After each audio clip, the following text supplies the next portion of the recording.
अस्सलाम वालेकुम। मैं हूं अमीर अब्बास। मुतमद्दिन जमहूरी मुल्कों में इल्हामी कुतुब के बाद मुल्क की आइन को ही सबसे मुकद्दस दस्तावेज का दर्जा हासिल है। किसी भी रियासत के तमाम अमूर आइन की रोशनी में तय पाते हैं और कोई उसकी खिलाफ वर्जी का तस्वुर भी नहीं कर सकता। जब कभी किसी भी मुल्क में आइन से गैर जरूरी तौर पर छेड़छाड़ की गई, उसके नतायज संगीन बुरहानों की सूरत में ही बरामद हुए। सन 1919 में अमरीका में 18वीं तरमीम आई, जिसके बाद सियासी बहरान में शदीद इजाफा हुआ। फिर दिसंबर 1933 में 21वीं तरमीम के जरिए मज़कूरा मुतनाज़ तरमीम की कई शिकें मनसूख करना पड़ी। आइन में मुतनाज़ तरमीम के हवाले से सबसे बड़ी मिसाल इंदिरा गांधी हुकूमत की है। साबिक भारतीय वज़ीर आज़म इंदिरा गांधी पर इंतखाबी धांधली का इल्जाम लगा। अदालत ने उन्हें कसूरवार ठहराया, लेकिन इंदिरा गांधी ने अपना इक़्तिदार बचाने के लिए मुल्क में एमरजेंसी नाफिज कर दी। उस दौरान 1975 में इंदिरा हुकूमत ने भारतीय आइन में 42वीं आइनी तरामीम मुतारिफ करवाई। उन तरामीम के जरिए बुनियादी इंसानी हुकूक को नेशनल इंटरेस्ट के ताबे कर दिया गया। आईनी तरमीम पर जुडिशियल रिव्यू पर कदगन लगा दी गई। अथॉरिटेरियनिज्म को मजीद सख्त बनाने की प्रोविजन शामिल की गई। उस आईनी तरमीम में इंदिरा हुकूमत ने मीडिया पर सेंसरशिप के जरिए पाबंदियां लगाने की कोशिश की। इंदिरा हुकूमत की उस आईनी तरमीम के बाद भारत बदतरीन आईनी और सियासी बहरान का शिकार हो गया और इंदिरा गांधी को अपने इक़्तिदार से हाथ धोना पड़ा। चुनाचे बाद 1979 में 44वीं आईनी तरमीम लाकर मज़कूरा 42वीं तरमीम की जालिमाना शिकें खत्म की गई। इस वक्त पाकिस्तान में सियासी जोड़ तोड़ उरूज पर है। सियासी और अवामी हलकों में यह तासुर है कि मुस्लिम लीग नून और पीपल्स पार्टी की इत्तेहादी हुकूमत का मुस्तकबिल इन आईनी तरामीम से जुड़ा है। पहली बार में तरामीम की मंजूरी में नाकामी के बाद बिलावल भुट्टो सामने आए और मौलाना फजल रहमान और मियां नवाज शरीफ समेत वकला तंजीमों और साथियों से लगातार मुलाकातें करते नजर आए। यही वजह है कि अब मुस्लिम लीग नून, मौलाना फजल रहमान और पीपल्स पार्टी एक पेज पर आ चुके हैं और कौमी असम्बली और सेनेट के इजलास भी बुला लिए गए, जिसके बाद इम्कान है कि हुकूमत 26वीं आईनी तरमीम मुमकिन तौर पर कल यानी 17 अक्टूबर को मंजूर कराने में कामयाब हो जाए। दूसरी तरफ हुकूमती इत्तेहाद मुजव्वजा आईनी तरामीम पर वकला बरादरी को कायल करने में नाकाम नजर आता है। मुजव्वजा आईनी तरामीम के खिलाफ मुल्क भर के वकला एक प्लेटफॉर्म पर आ गए। कराची बार की कन्वेंशन में वकला ने आईनी तरमीम लाने पर मुल्क गिर तहरीक चलाने की धमकी दे दी है। इस सारी सूरत हाल पर बात करने के लिए हमारे साथ मौजूद है साबिक विफाकी वजीर, सीनियर सियासतदान जनाब फवाद चौधरी साहब। बहुत शुक्रिया फवाद चौधरी साहब। फवाद साहब, जिस किस्म की तरामीम की आवाजें इस वक्त आ रही हैं इस्लामाबाद से, अगर हुकूमत कल रात तक इन तरामीम को मंजूर करवाने में कामयाब हो गई तो समझे तहरीक इंसाफ का तो फिर सियासी वजूद ही खत्म हो जाएगा। नहीं, देखिए मुझे तो समझ नहीं आई वैसे अभी तक के तरमीम जो है। पहले तो भी हमें ये नहीं पता कि तरमीम है क्या, क्योंकि पहला जो मसवदा लाया गया था वो अब रिप्लेस हो गया। पीएमएलएन ने, पीपल्स पार्टी ने और जेयूआई ने अपना अपना मसवदा दिया है और उस मसवदा पहले मसवदे से बिल्कुल मुख्तलिफ है। अब जेयूआई और पीपल्स पार्टी ने कहा है कि उनका इत्तेफाक राय हो गया है। अब अगर जेयूआई और पीपल्स पार्टी का इत्तेफाक राय हो गया है तो जेयूआई का मसवदा पीपल्स पार्टी के मसवदे से भी बिल्कुल मुख्तलिफ था। अब ज़्यादा जो खबरें चल रही हैं जिसका हमें पता नहीं है कि वो सही है या गलत है, वो ये है कि पीपल्स पार्टी ने अपनी पोजीशन थोड़ी चेंज की है और मौलाना फजलुर रहमान साहब की पोजीशन को एक्सेप्ट किया है। मौलाना फजलुर रहमान की जो तरमीम है वो बुनियादी तौर के ऊपर 3 है जो मेजर है। एक तो वो कह रहे हैं फेडरल कॉन्स्टिट्यूशनल कोर्ट नहीं बनेगी, लेकिन कॉन्स्टिट्यूशनल बेंचेस तश्कील दिए जाएंगे सुप्रीम कोर्ट में। फिर वो कह रहे हैं कि जो एक्सटेंशन का इख्तियार है वो वजीर आजम से लेके असम्बली में दे दिया जाएगा। और तीसरा वो ये कह रहे हैं कि जो अपॉइंटमेंट ऑफ जजेस की ओरिजिनल 18वीं यानी तरमीम में जो दिया गया था वो तरीकाकार होगा। अब इन तीनों तरामीम के ऊपर तो मेरा नहीं ख्याल किसी को कोई प्रॉब्लम होगा। पीटीआई को भी ये तो तरामीम एक्सेप्टेबल है। लेकिन जो इस वक़्त लेकिन समझ मुझे जो नहीं आ रही, जो मेरी समझ से बाहर है चीज़ें, कि अगर ये 3 चीज़ें हैं जो मौलाना कह रहे हैं, तो फिर तो इस मार-धाड़ की ज़रूरत ही नहीं थी। जो सेनेटर उठाए जा रहे हैं, एमएनएज़ उठाए जा रहे हैं, उनके बच्चों को उठाया जा रहा है, तशद्दुद और जो एक पूरी लहर आई हुई है। अगर ये 3 तरमीम है तो फिर उसकी क्या ज़रूरत है? और अगर ओरिजिनल मुसवदा यानी जिसमें 2 बुनियादी चीज़ें हैं कि फेडरल कॉन्स्टिट्यूशनल कोड बनेगी और आर्मी कोर्ट्स बनाई जाएँगी। और अगर वो मुसवदा है तो वो मुसवदा फिर वो कब जो है वो आएगा, उस पे क्या होगा और क्या मौलाना फजल रहमान के बगैर वो मुसवदा मंजूर कराया जाएगा। सो सच्ची बात तो ये है कि इतना कन्फ्यूजन है कि कोई समझ नहीं आ रही कि हो क्या रहा है। फवाद साहब ये बताएं कि अभी तो लोग आईनी तरमीम के ऊपर आवाज उठा रहे हैं या तनकीद कर रहे हैं कि इसमें जो वफाकी आईनी अदालत है वो गलत लाई जा रही है। इसमें एक और चीज भी गलत लाई जा रही है और वो चीफ जस्टिस की तैनाती का तरीकाकार। अगर ये तरीकाकार मंजूर हो जाता है यानी 3 सीनियर मोस्ट जजेस में से किसी एक जज को पार्लिमानी कमेटी या प्राइम मिनिस्टर या प्रेसिडेंट चीफ जस्टिस तैनात करेंगे तो फिर तो 3 सीनियर मोस्ट जजेस में हुकूमत की चापलूसी की दौड़ शुरू हो जाएगी। हर जज कोशिश करेगा कि हुकूमत के हक में फैसले करे, कोई हुकूमत को नाराज करना गवारा नहीं करेगा, क्योंकि हर जज को मालूम है अगर मैंने हुकूमत को नाराज कर दिया अपने फैसलों से तो हुकूमत मुझे चीफ जस्टिस नहीं बनाएगी।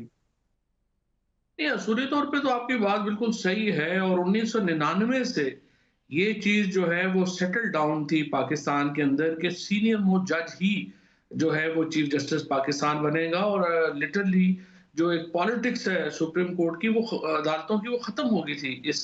पहले फैसला आया, असद अली केस आया जिसमें उन्होंने ये प्रिंसिपल ले डाउन किया और फिर 18वीं आईनी तरमीम में उन्होंने इस प्रिंसिपल को आइन में भी डाल दिया।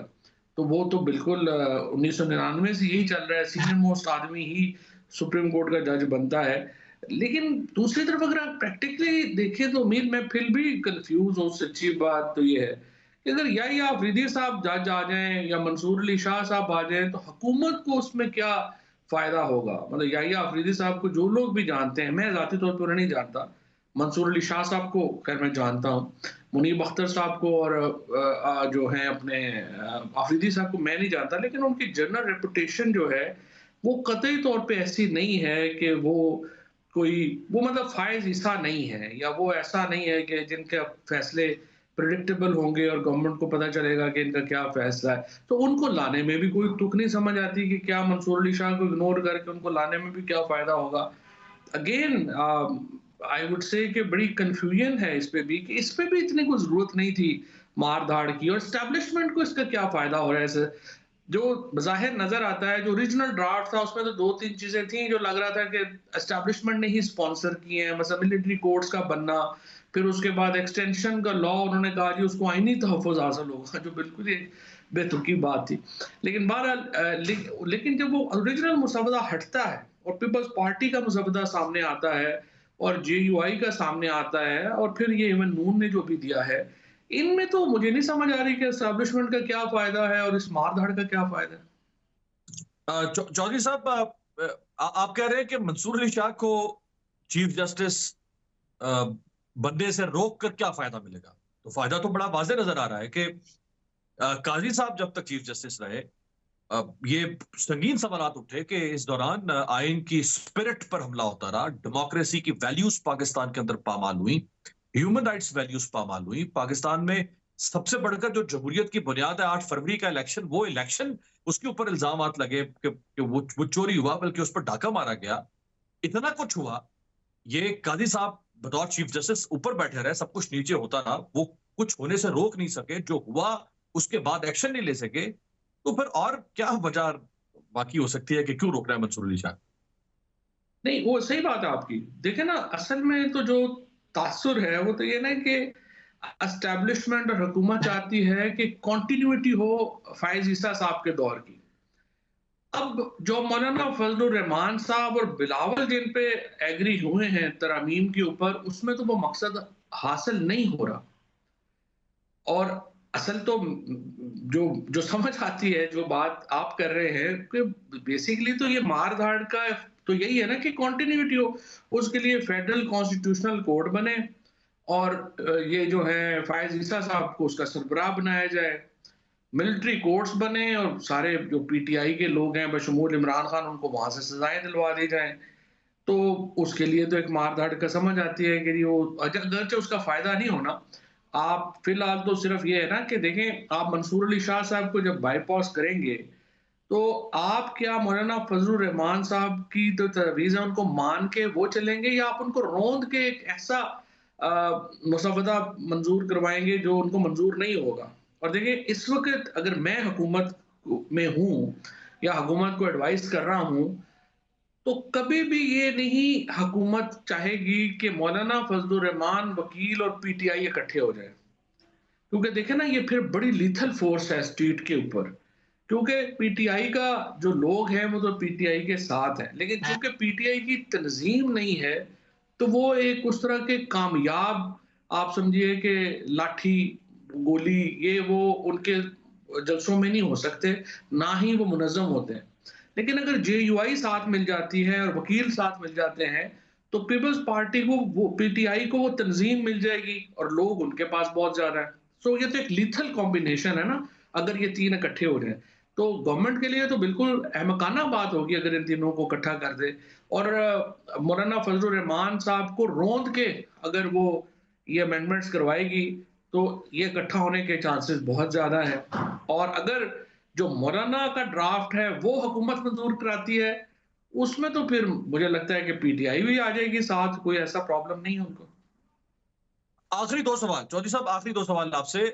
जिसको आप लीथल कॉम्बिनेशन कह रहे हैं, वो लीथल कॉम्बिनेशन तो लगता है किसी हाइबरनेशन में पड़ा हुआ है। वकला पूरे मुल्क में कन्वेंशन कर रहे हैं, हुकूमत के कानों पर जू तक नहीं रहेगी। बिलावल साहब कह रहे हैं कि हम करके रहेंगे, हम लाएंगे, हम देखते हैं कौन रोक सकता है। दूसरी तरफ से नून लीग भी आप देख रहे हैं कि बसेते हम लेकर आएंगे। तहरीक इंसाफ शोर मचा रही है, जमात इस्लामी शोर मचा रही है, एमडब्ल्यूएम, जितनी जमातें अपोजिशन की सब शोर मचा रही हैं। लेकिन हुकूमत बसेत है कि हम ला के रहेंगे। तो वो जो लीथल कॉम्बिनेशन है कि आप कह रहे हैं कि ये बन जाएगा और फिर रुक जाएगा ये सिलसिला, वो लीथल कॉम्बिनेशन तो उस हुकूमत के पर तो कोई असर नहीं पड़ा उसका। नहीं, देखिए ना, ऐसा अगर होता है और अगर आप दीवार से लगा देंगे, तो फिर तो ज़ाहिर है, देखिए ना, मूवमेंट तो चलनी ही चलनी है, वो नहीं रुक सकती। हमेशा ना मूवमेंट्स के टाइम होते हैं, इसमें लग सकते हैं, 2 साल भी लग सकते हैं, 4 साल भी लग सकते हैं, 5 साल भी लग सकते हैं, वो नहीं है इशू। लेकिन आप तब लोगों को बिल्कुल दीवार से लगा देते हैं, हुकूमतों का देखिए ना, 2 साल में एक तरफ तो आप ये कह सकते हैं कि देखो बड़ी इफेक्टिव मूवमेंट ऐसी नहीं चली कि जिससे कोई चैलेंज हो, बट दूसरी तरफ हुकूमत भी तो स्टेबल नहीं ना हो सकी। जब से एक रिग्ड इलेक्शन हुए, इलेक्शन में 8 फरवरी में आप देखें उससे पहले क्या-क्या नहीं हुआ, और 8 फरवरी को एस्टेब्लिशमेंट मैनेज नहीं कर सकी रिजल्ट्स। तो एक कामयाब जो है वो मूवमेंट तो थी ना वो। उसके बाद पोस्ट इलेक्शंस आप यही कहें कि लोग उस तरह से इकट्ठे नहीं हुए, अपने लोगों को बचा नहीं सके। उसमें चूँकि पीटीआई की तंज़ीम नहीं थी और लोग जो सारे थे वो बस इधर-उधर से रेलू कट्टे जमा किए हुए हैं। तो उसकी वजह से पीटीआई अपने लोगों को तहफ़्फ़ुज़ नहीं दे सकी और वो इफ़ेक्टिव रेज़िस्टेंस नहीं हो सकी। सो लेकिन ये अगर आप मौलाना फज़लुर रहमान को और वकीलों को भी अपने मुखालिफ कर लें पीटीआई के साथ, I think it will be very unwise on the part of the government. आखिरी सवाल चौधरी साहब आपसे कि इमरान खान साहब की साबिक अहलिया जुमैमा, उन्होंने एक ट्वीट की कल इमरान खान साहब के बारे में कि उन जेल में कुछ तशवीश है कि वो किस हाल में है। अब तक तकरीबन को 90 लाख के करीब लोग उस ट्वीट को देख चुके हैं। 64-65 हजार से ज्यादा उस पर रीट्वीट्स हैं पूरी दुनिया से। नामवर सहाफी, सियासतदान, ह्यूमन राइट्स एक्टिविस्ट, बहुत सरकर्दा शख्सियत दुनिया की वो उस ट्वीट पर मुतवज्जे हुई हैं, कमेंट कर रही हैं। कोई फर्क पड़ेगा इस ट्वीट से इमरान खान साहब के मुकदमात पर, उनकी गिरफ्तारी पर, जेल में उनकी कैद पर? नहीं, लेकिन ना, जमाइमा खान ब्रिटिश जो शराफिया है, ब्रिटिश एरिस्टोक्रेसी की, तो वो बहुत इन्फ्लुएंशियल फिगर है। और ज़ाहिर है आपने देखा है कि ना सिर्फ ये आपने जैसा कहा 90 लाख तो रीट्वीट्स हुए हैं, अगर आप बाकी डालें तो ज़ाहिर है उसमें करोड़ों में चला जाएगा। लेकिन उसके साथ जो क्वालिटी लोगों की, इमरान खान में और ज़ुल्फ़िकार अली भुट्टो में ना एक बड़ा फंडामेंटल फ़र्क भी यही है। भुट्टो साहब के जो फॉलोअर्स थे वो पुअरेस्ट ऑफ पुअर थे। लेकिन इमरान खान के फॉलोअर जो हैं वो पुअरेस्ट ऑफ पुअर से बड़ी ऊपर हाई क्लास में भी जाते हैं, और जो कोर है वो मिडिल क्लास उसका कॉन्स्टिट्यूट करती है। तो इसकी वजह से ये जो तबका है जो इमरान खान का सपोर्ट करता है, ये बड़ा, आई वुड से, इन्फ्लुएंशियल तबका है। और इसीलिए आपने देखा कि जो ब्रिटिश एरिस्टोक्रेसी है उसमें जिस तरह का ये ट्वीट जिस तरह से रिसीव हुआ है, या जिस तरह से एक प्रेशर जो है वो बिल्ड हुआ है। ये एक इमरान खान का अपना एक कॉन्स्टिट्यूएंसी है, उनके रिलेशनशिप्स हैं, उनके एक ऑरा है। ज़ाहिर है वो 50 साल से पाकिस्तान के सबसे जाने-माने स्टार हैं, तो उसका एक ज़ाहिर है कि एडवांटेज तो उनको है ना। तो ज़ाहिर है कि पाकिस्तान में पहले ही इस वक़्त जो एक ह्यूमन राइट्स की उस सिचुएशन को लेके, चीज़ों को लेके दुनिया बड़े शक की नज़र से देखती है। अमेरिकन इलेक्शन के बाद अगर ये ब्रिटिश इन्फ्लुएंस जो है, ये नौयत और है। जैसे देखिए ना, जिस तरह पाकिस्तान में एक फ़ौज एक हकीकत है, उसी तरह से अमेरिका भी एक हकीकत है, उसी तरह से सऊदी अरब भी एक हकीकत है, चाइना भी एक हकीकत है और यूएई और तुर्की भी हकीकतें हैं पाकिस्तान की। तो हम इनसे आइसोलेशन में तो नहीं रह सकते। ज़ाहिर है कि इसका फ़र्क पड़ता है। जी, बहुत शुक्रिया फवाद चौधरी साहब, बहुत शुक्रिया साबिक वफाकी वजीर, सीनियर सियासतदान, अभी पता नहीं तहरीक इंसाफ में हैं, नहीं हैं, जाएंगे तो कब जाएंगे, हमारे साथ मौजूद थे। एक ब्रेक शामिल करते हैं, ब्रेक से वापसी पे वकील रहनुमा हसन रजा पाशा हमारे साथ होंगे और उनसे जानेंगे कि वुकला के अंदर जो तकसीम नजर आ रही है आईनी तरमीम के हवाले से, उसमें कौन सा धड़ा कामयाब होगा। ब्रेक के बाद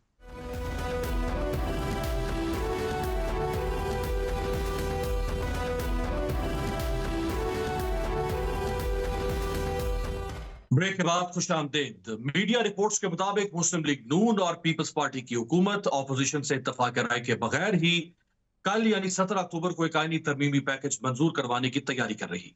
दिलचस्प बात यह है कि पीपल्स पार्टी और जमीयत उलमा इस्लाम की जानिब से हालिया दिनों में 26वीं आईनी तरमीम के मुजव्वजा मुसवदे पर अवामी सतह पर उसे शेयर किया गया। तहम हुक्मरान जमात मुस्लिम लीग नून की जानिब से अभी तक बाजाब्ता तौर पर इस तरमीम से मुतल्लिक मुजव्वजा मुस्तबदा सामने नहीं आया। इस हवाले से बाज तज्जियाकारों का कहना है कि अगर हुकूमती आईनी तरामीम को मंजूर कराने में कामयाब हो गई तो सियासत और जुडिशरी की हैत तब्दील हो जाए और मुल्क सियासी और आईनी बहरान की लपेट में आ सकता है। याद रहे कि 1973 का मुत्तफिक का आइन हमारी पार्लिमानी तारीख का एक बड़ा कारनामा है। इस आइन में जमहूरियत, मुसावात, रवादारी, शख्सी आजादी, अकलियतों से मुसावी सलूक, बुनियादी इंसानी हुकूक वगैरह की जमानत फराम की गई और खुद दस्तूर के तहफ़्फ़ुज़ की शिक भी शामिल की गई। यही वजह है कि आईन पाकिस्तान से माजी में जब भी गैर जरूरी तौर पर छेड़छाड़ की गई तो उसका नतीजा बुहरान दर बुहरान की सूरत में निकला। दूसरी जानिब मुल्क भर के वकला और उनकी तंजीमें सर जोड़कर बैठी हैं और हुकूमत की जानिब से मुतारिफ कराई गई मुजव्वजा आईनी तरामीम को खिलाफ आइन करार दे चुकी। गुज़श्ता रोज कराची बार एसोसिएशन के जेर एहतमाम ऑल पाकिस्तान वकला कन्वेंशन हुआ, जिसमें Pakistan bar council, Sindh bar council, supreme court bar, Lahore, Peshawar, Islamabad और बलूचिस्तान हाई कोर्ट बार्स के ओहदेदार, इसके अलावा साबिक सदर सुप्रीम कोर्ट बार मुनीर मलिक, हामिद खान, आबिद जुबैरी और दीगर वकला रहनुमा ने शिरकत की। कन्वेंशन में शरीक वकला ने मुजव्वजा आईनी तरामीम को गैर आईनी और गैर कानूनी करार दिया और आईनी तरामीम के खिलाफ मुल्क गिर वकला तहरीक चलाने की धमकी दी। वकला इन आईनी तरामीम की मंजूरी को कैसे रोक सकते हैं, बात करने के लिए हमारे साथ मौजूद है सीनियर वकील रहनुमा हसन रजा पाशा साहब। बहुत बहुत शुक्रिया पाशा साहब आपके वक्त का। ये फरमाइएगा कि कल कराची में ऑल पाकिस्तान वकला कन्वेंशन हुआ, जिसमें आईनी तरामीम के खिलाफ काफी सख्त तकारीर हुई। मसलन पिशावर हाईकोर्ट बार के सदर का मैं एक जुमला आपके सामने रखते हैं, तो वो कहते हैं कि मैं बताना चाहता हूं कि वकला खून देंगे और ऐसी कोई तरमीम और आईनी अदालत का कयाम नहीं होने देंगे। अब यहाँ जो वकला की मुजाहमत और तकसीम है, इसे आप कैसे देखते हैं कि क्या वकला तकसीम है इस वक्त वाज़ेह तौर पर? बिस्मिल्लाहिर्रहमानिर्रहीम। अमीर अब्बास साहब, कन्वेंशन के हवाले से आपने अपने सवाल में बात की, तो उस हद तक मैं ये अर्ज़ करूँगा कि ये अक्टूबर का महीना है और आपको याद होगा कि हर साल अक्टूबर के आखिरी हफ्ते में पाकिस्तान में सुप्रीम कोर्ट बार एसोसिएशन के इलेक्शन होते हैं और वो इस दफ़ा 29 अक्टूबर को हो रहे हैं। उससे पहले आपको ये भी बताता चलूं कि पाकिस्तान में दो ग्रुप इस मैदान में उतरते हैं। एक प्रोफेशनल ग्रुप है जो कि जनाब हामिद खान साहब की सरबराही में है और दूसरा ग्रुप इंडिपेंडेंट ग्रुप जिसको कहते हैं आसमा जंगीर ग्रुप के नाम से। अब आप देखें कि जो कन्वेंशन हुआ उसमें ना तो पाकिस्तान बार काउंसिल थी ना सुप्रीम कोर्ट बार एसोसिएशन। उसकी वजह ये थी कि ये दोनों जो बड़े रेगुलेटरी अथॉरिटीज़ और बार एसोसिएशन है, ये इस वक्त उनमें जो क़यादत है वो इंडिपेंडेंट ग्रुप की है और जहाँ तक प्रोफेशनल ग्रुप का ताल्लुक है, उनके जो अक़लियती नुमाइंदे हैं, जिनमें यानी 23 पाकिस्तान बार कौंसिल्स के मेंबर हैं, जिनमें 17 जो है वो बरस इक़्तिदार ग्रुप से है और बाकी 6 जो है वो हिज़्ब इक़्तिदार इख्तिलाफ में है। तो उनमें से कुछ दोस्त शामिल हुए। अब आ जाते हैं इस कन्वेंशन की गर्ज़ो गायत। ठीक है, कुछ तरमीम ऐसी प्रपोज्ड है जिन पे हमने भी एतराज़ किया और उनको ख़त्म भी किया, आउट राइटली स्ट्राइक डाउन किया हमने हुकूमती उस मुसवदे की उन तरमीम को जो कि हम समझते हैं कि वो आइन के बेसिक स्ट्रक्चर के खिलाफ है। अब जो हाइप क्रिएट की जा रही है वो शायद अमेंडमेंट के हवाले से तो इतनी ज़्यादा नहीं है, लेकिन इस लिहाज से बहरहाल एक अच्छी मूव है कि वो जो 29 अक्टूबर को इलेक्शन आ रहा है, तो एक ग्रुप मखसूस उस हवाले से अपनी कोई एक्टिविटी ला रहा है, जो कि वकला तहरीक के नाम से ये बात शुरू हो रही है। आपको ये भी याद होगा कि वकला तहरीक की बात पिछले साल भी चली, 2-3 कन्वेंशन इसी ग्रुप ने लाहौर में भी किए, लेकिन वो कामयाब ना हो सकी, वो बल्कि चल ही ना सकी। और अभी अमेंडमेंट के आड़ में ये बात की जा रही है, बेहतर होता कि ये बैठ के जिस तरह हमने यानी सुप्रीम कोर्ट बार एसोसिएशन और पाकिस्तान बार काउंसिल ने बैठ के उन अमेंडमेंट पे जो प्रपोज मुसवदा था, जो वजीर कानून ने दिया था, उस पे अपनी डेलिब्रेशन करते तो वो ज्यादा बेहतर था और अच्छी राय दे देते कि जो पार्लिमान है वो इस तरीके से अमेंडमेंट्स करे उसमें। पाशा साहब एक और सवाल ले लें कि आप कह रहे हैं कि जो कल कन्वेंशन हुआ उसमें सारी जो वकला तंजीमें वो शामिल नहीं थी। जितनी भी तंजीमें शामिल थी या जो भी वकील रहनुमा शामिल थे, अगर यही लोग खड़े हो जाते हैं आईनी तरामीम के खिलाफ और जो शामिल नहीं थी वो नहीं होती, जो शामिल थी वो खड़ी हो जाती, तो फिर तो वकला तकसीम हो गए ना। फिर इस तकसीम को आप कैसे देखेंगे और इसमें से फिर कौन आगे बढ़ के कौन रोक पाएगा इन तरामीम को और कौन जीतेगा कौन हारेगा? देखिए, मैं अमीर अब्बास साहब ये ज़रूर आपको बताना चाहूँगा कि आज इस वक़्त जिस अंदाज़ में और जिस तरीके से सियासी तौर पे वकला तंज़ीमों में तक़सीम हो चुकी है और जो बड़ी वाज़ेह है, तो मुझे नहीं लग रहा कि उस तरह की यूनिटी आपको देखने में मिली जिस तरह की यूनिटी 2007 में हुई थी। वकला तहरीक जिस वक़्त अदलिया बहारी तहरीक शुरू हुई थी। अगर इस किस्म की तहरीक चलानी है तो फिर आपको अपने पॉलिटिकल जो मोटिव्स हैं और पॉलिटिकल जो एंगेजमेंट्स और अलाइनमेंट्स हैं, उनसे बाहर निकलना पड़ेगा। आप ज़रा एक नज़र उस पे ज़रा पूरी क़यादत पे डालें, तो आपको नज़र आएगा कि 80 टू 90% तो उसमें वो क़यादत है जो कि एक जो अपोज़िशन पार्टी से तल्लुक़ रखने वाले वकला की है। तो क्या आप इसको नुमाइंदा इजलास कहेंगे? पाशा साहब, यहाँ मैं आपसे इख्तलाफ करना चाहूंगा। आप कह रहे हैं कि इन कन्वेंशंस में जो वकला शिरकत कर रहे हैं वो सारे सियासी वकला हैं। मसलन इनमें मुनीर मलिक भी शामिल थे, उनका तो किसी सियासी जमात से ताल्लुक नहीं है। इनमें फैसल सदीकी शामिल थे, उनका किसी सियासी जमात से ताल्लुक नहीं है। अली अहमद कुर्द शामिल थे जो इमरान खान के दौर में, पीटीआई के दौर में मुसलसल इमरान खान और उनकी हुकूमत के खिलाफ बोलते रहे, वो भी शामिल थे। तो बहुत सारे लोग हैं जो जिनका ताल्लुक किसी सियासी जमात से नहीं। तो आप ये नहीं कह सकते कि जो भी इन कन्वेंशन में आ रहा है वो सारे के सारे वकला जो हैं वो किसी सियासी जमात से ताल्लुक रखते हैं। मैं आपको बताता हूँ, आप थोड़ा सा उस तनाज़ुर में देखिए जो मैंने आपके पहले सवाल का जवाब दिया। मेरे लिए बहुत मोहतरम नाम है मुनीर मलिक साहब, अली अहमद कुर्द साहब। अली अहमद कुर्द साहब से तो मेरा ज़ाती ताल्लुक है, बहुत करीबी। मैं सिर्फ एक बात करना चाहूँगा कि जो आपके पहले सवाल का मैंने जवाब डिटेल के साथ दिया, अगर उसको आप फिर देख लें तो आपको नज़र आएगा 2 ग्रुप्स की सूरत में, एक प्रोफेशनल ग्रुप और एक। अब मुनीर मलिक शुरू से प्रोफेशनल ग्रुप में उसके कायदीन में शामिल हैं और उनका ताल्लुक हामिद खान ग्रुप से है। अब देखिए, अगर वो उनके साथ खड़े होकर बात करते हैं, यकीनन वो प्रोफेशनल ग्रुप से उनका ताल्लुक है, एक अहम रुकन है, उसके अहम कायद है, तो बात होगी। फैसल सदीकी साहब उन्हीं के चैम्बर से ताल्लुक रखते हैं। और अब आप बाकी बात कर लें मुझसे, एक-एक नाम लेंगे, मैं सारा आपको बता दूँगा कि कौन किस ग्रुप से है, कौन किस ग्रुप से है। यहां भी मैं आपसे इख्तलाफ करूंगा माजरत के साथ। आप कह रहे हैं कि जो वकला इसमें आ रहे हैं उन वकला का ताल्लुक किसी खास ऑपोजिशन की जमात से है। इशारा आपका तहरीक इंसाफ की तरफ हो सकता है। अगर इन वकला का ताल्लुक किसी खास सियासी जमात से है या ऑपोजिशन से है जो मुखालफत कर रहे हैं तरामीम की, तो जो वकला तरामीम की हिमायत कर रहे हैं उनका ताल्लुक भी तो सियासी जमातों से है ना। मसलन आजम नजीर तारड़ हुकूमत के वकील हैं, एहसन भून उनका ताल्लुक नून लीग से है, हमदर्दियां उनकी नून लीग से है। खुद फारूक एच नाइक जो ओहदेदार है पाकिस्तान बार काउंसिल के, वो पाकिस्तान पीपल्स पार्टी के चेयरमैन रहे, आसिफ अली जरदारी के करीब तरीन साथी। तो ये तो दोनों तरफ से फिर वकला ऐसे है ना कि जिनका ताल्लुक हुकूमत से भी हो सकता है, अपोजिशन से भी हो सकता है।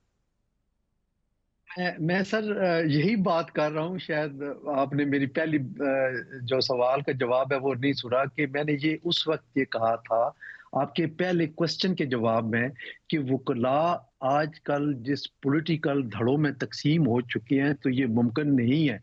अगर आपने तहरीक चलानी है तो आपने पॉलिटिकल पार्टीज को बाहर से बाहर रखना है।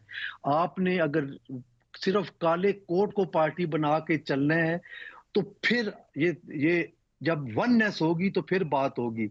अगर आप किसी दो धड़ों में तकसीम है, पहले तो इब्तदाई तौर पे आप देखें, फिर दो धड़ों से आगे बाइफरकेशन की जाए तो फिर पॉलिटिकल पार्टी और उनके विंग्स की हैसियत से आप काम करते हैं तो फिर वही बात आ जाएगी। तो आपने मेरे सवाल का जवाब खुद दे दिया। अब आप देखें कि आप आजम नज़ीर तारड़ साहब तो इररेलेवेंट हैं फॉर द रीजन कि वो एक हुकूमती पार्टी में शामिल है, मुस्लिम लीग नून के वो सेनेटर हैं, वो वहां पे काम कर रहे हैं। वो हमारे साथ बार कौंसिल लेवल पे जो इंटरनल बार कौंसिल की पॉलिटिक्स है वो इनएक्टिव है उसमें। जहां तक एहसन भून साहब का ताल्लुक है, एहसन भून साहब बिल्कुल एक्टिवली पाकिस्तान बार कौंसिल की और सुप्रीम कोर्ट बार की पॉलिटिक्स कर रहे हैं और एक धड़े की क़यादत कर रहे हैं जिसको इंडिपेंडेंट ग्रुप कहते हैं। तो ये अपनी जगह पे ग्रुपिंग मौजूद है। तो अब पिछले साल मैं चेयरमैन था पाकिस्तान बार कौंसिल के एग्जीक्यूटिव कमेटी का, तो मेरा तो किसी पार्टी के साथ कोई ताल्लुक नहीं है। कोई कह दे कि मैं किसी पार्टी के साथ हूं, लेकिन मेरा एक ग्रुप वाइज और बार कौंसिल के हवाले से एक स्टैंड था और उसी पे मैं कारबंद रहा। अब जो आगे आने वाली क़यादत है जो कि फारूक नायक साहब जिसकी जो क़यादत कर रहे हैं वो भी उसी लाइन पे काम कर रहे हैं। आप उनको पीपल्स पार्टी से माइनस करके आप देखें, being vice chairman Pakistan bar council वही, और उन्होंने अपनी पहली स्पीच में ये कहा था जो कि मीडिया से एड्रेस की थी, उन्होंने ये कहा था कि मेरा और पीपल्स पार्टी का जो साथ है वो इस ऐवान से बाहर है। यहाँ पे मैं पाकिस्तान बार कौंसिल के वाइस चेयरमैन की हैसियत से काम करूंगा और किसी पॉलिटिकल पार्टी या पीपल्स पार्टी के जो नजरियात हैं, जो सोच है, जो फिक्र है, मैं उसको यहाँ लेके नहीं आऊंगा। आखिरी सवाल पाशा साहब, आखिरी सवाल, वक्त बिल्कुल कम है आपसे। क्या वजह है कि हुकूमत बज़िद है कि हम मंसूर अली शाह को चीफ जस्टिस बनने से पहले पहले ये तरमीम लाएंगे? इसका मतलब है कुछ तो दाल में काला है ना, कि मंसूर अली शाह के चीफ जस्टिस बनने से पहले ही तरमीम लानी है। तो इसकी वजह क्या? वैसे इसमें कोई हर्ज नहीं, अगर 25 के बाद भी आ जाए तो क्या है, वही जो प्रपोज्ड अमेंडमेंट्स हैं जो 25 से पहले आनी है। अगर पहले आ गई तो 25 से पहले आ जाए तो फिर क़यामत आ जानी है। हाँ, मंसूर अली शाह साहब चीफ जस्टिस ऑफ पाकिस्तान होने चाहिए, जो इस वक्त आइन की मंशा है उसके मुताबिक जस्टिस मंसूर अली शाह को ही होना चाहिए सुप्रीम कोर्ट ऑफ पाकिस्तान का चीफ जस्टिस। जी बहुत बहुत शुक्रिया, बहुत बहुत शुक्रिया। हसन रजा पाशा, वकील रहनुमा, साबिक उहदेदार पाकिस्तान बार काउंसिल हमारे साथ मौजूद थे। प्रोग्राम में एक ब्रेक शामिल करते हैं। ब्रेक के बाद भारत और कनाडा के दरमियान ताल्लुकात इंतहाई कशीदा हो चुके हैं, सफारतकारों को वापस भेज दिया गया है और कनाडा अपने भारतीय नयात शहरी के कत्ल के ऊपर खामोश रहने को तैयार नहीं है। क्या सूरत हाल है आपके सामने रखेंगे ब्रेक के बाद।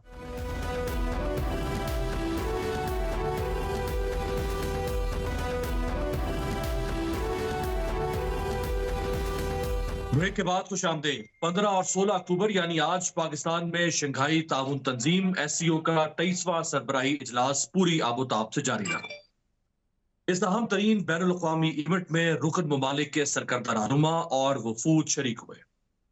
जिनमें चीन, बेलारूस, कजाकिस्तान, ताजिकिस्तान, उज्बेकिस्तान और किर्गिजिस्तान के वज़ीर आज़म शरीक हुए। ईरान के पहले नायब सदर मोहम्मद रजा आरिफ और भारतीय वज़ीर खारजा एस.जे. शंकर भी शामिल थे। एससीओ इजलास के पाकिस्तान में कामयाब इनेकाद से दुनिया भर में पाकिस्तान का इमेज बेहतर हुआ है। इस इवेंट की खास बात 9 साल बाद भारतीय वज़ीर खारजा का दौरा पाकिस्तान था। एससीओ सरबराही कॉन्फ्रेंस से खिताब में भारतीय वज़ीर खारजा जयशंकर का कहना था कि अमन का मतलब दहशतगर्दी और इंतहा पसंदी के खिलाफ सख्त रवैया इख्तियार करना है। सरहद पार दहशतगर्दी, इंतहा पसंदी, अलहदगी पसंदी जैसी सरगर्मियां जारी रहेगी तो तजारत अवामी सतह पर राब्ते का फरोग मुश्किल होगा। एक तरफ भारतीय वज़ीर खारजा का यह बयान है तो दूसरी तरफ इसके बिल्कुल बरक्स कनाडा ने भारत के सरहद पार दहशतगर्दी में मुलव्वस सबूत दुनिया के सामने रखती हैं, जिसके बाद भारत पर उंगलियां उठ रही हैं। तफसीलात के मुताबिक कैनेडियन वज़ीर आज़म जस्टिन ट्रूडो ने ओंटारियो में प्रेस कॉन्फ्रेंस करते हुए यह कहा कि सिख रहनुमा हरदीप सिंह नजर के कत्ल में भारतीय हुकूमत बराह रास्त मुलव्वस है। उन्होंने बताया कि कैनेडियन सरजमीन पर भारतीय एजेंट्स के गैर कानूनी और मुजरिमाना सरगर्मियों में मुलव्वस होने के वाज़ेह सबूत मौजूद है। बारहा दरख्वास्तों के बावजूद भारतीय हुकूमत इस मामले पर ताउन करने से इनकारी नहीं। कैनेडियन वज़ीर आज़म का मजीद कहना था कि भारतीय हुकूमत का रद्दअमल, इनकार, मामला उलझाने, मुझ पर जाती तौर पर हमला करने और कैनेडियन हुकूमत की सालमियत के खिलाफ रहा है। इंडियन एजेंट बिश्नोई गैंग को इस्तेमाल करते थे। अपनी सरजमीन पर यह सब कुछ हम बर्दाश्त नहीं करेंगे। उन्होंने कहा कि कनाडा की सालमियत पर हमला नाकाबिल कबूल और बैनुल अक़वामी कवानीन की खिलाफ वर्जी है। भारतीय हुकूमत ने कैनेडियंस के खिलाफ जराइम की हिमायत का सोचने की गलती की। उन्होंने इस बयान से कबल ये खबर सामने रखी थी कि कनाडा ने भारतीय हाई कमिश्नर संजय कुमार वर्मा समेत 6 सिफारती एहलकारों को मुल्क बदर कर दिया है।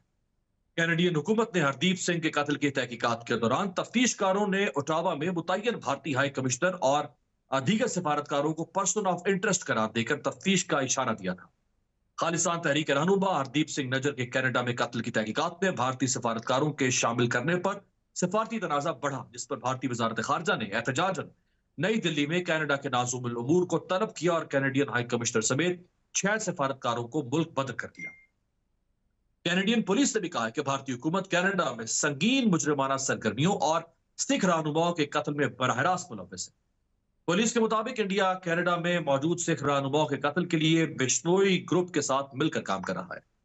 कैनेडियन पुलिस ने हिंदुस्तानी सिफारतकारों पर मुल्क में मुजरिमाना सरगर्मियों का इल्जाम लगाया है, जिसमें भत्ताखोरी, धमकियां, जबर, हिरासा करना और कैनेडियन शहरियों की टारगेट किलिंग में मुलव्वस होना शामिल। अहम बात यह है कि 3 रोज कबल एक मारूफ भारतीय मुस्लिम सियासतदान ज़ियाउद्दीन सिद्दीकी को गोलियां मारकर हलाक कर दिया गया था।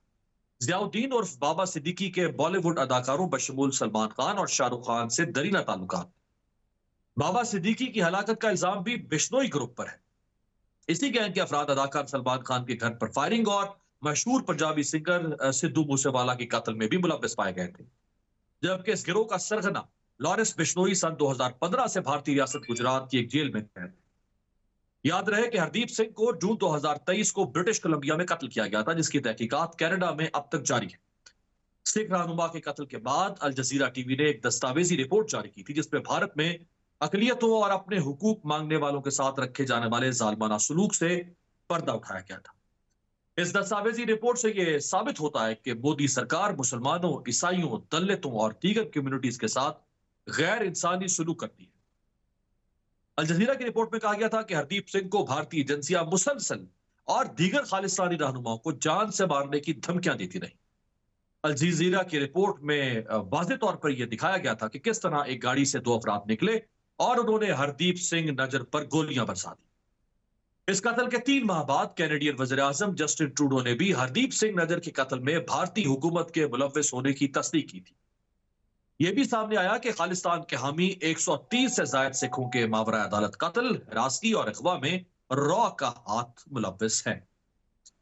आज तक के लिए इतना ही। आपसे मुलाकात होगी कल। देखते रहिएगा जमहूरियत।